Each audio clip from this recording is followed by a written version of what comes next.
C'est un contrat historique décroché par Alstom pour vendre ses TGV aux États-Unis. 28 trains au total commandés par la compagnie ferroviaire américaine Amtrak pour remplacer ses anciennes rames.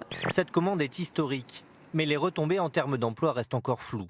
Les trains seront entièrement fabriqués aux États-Unis. Seule la recherche et le développement concerneront les sites français d'Alstom.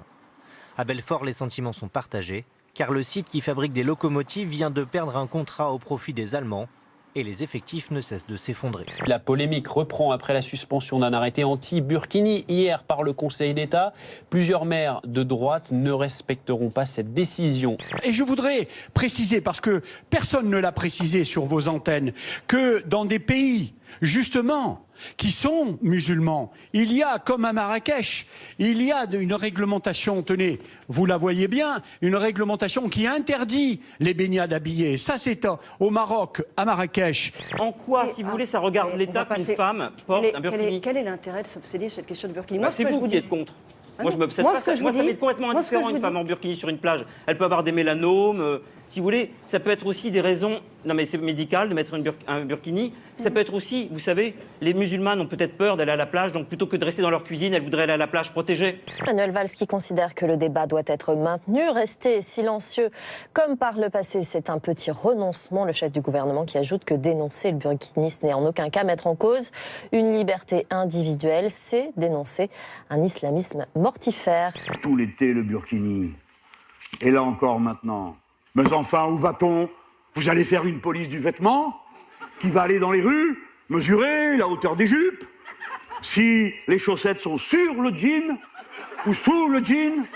À 8 mois des présidentielles, ces quelques dizaines de centimètres carrés de tissu risquent de prendre beaucoup de place.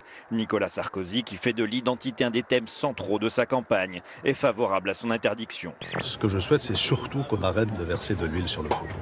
Pas de loi. Ça ne sert à rien de se précipiter pour promettre dans l'agitation médiatique une nouvelle loi, comme on le fait trop souvent.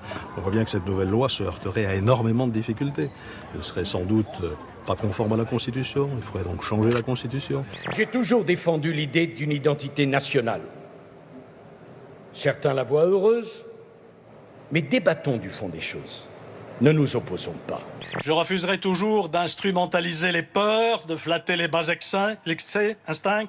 Je veux sans relâche expliquer la complexité du monde, rassembler plutôt que chercher à cliver, rassembler plutôt que vouloir exclure ou stigmatiser, rassembler plutôt que d'exciter les surenchères. Il me semble que le duel de la droite ne doit pas se résumer à un ancien président de la République, un ancien Premier ministre, comme s'il fallait forcément être ancien de quelque chose pour avoir le droit de prétendre gagner la primaire. Il n'y a qu'à rajouter Édouard Balladur et Valéry Giscard d'Estaing et les candidats à la primaire seront au complet. Non, ce n'est pas ce que veulent les Français. C'est une première différence. Ceux qui ne respectent pas les lois de la République ne devraient pas pouvoir se présenter devant les électeurs.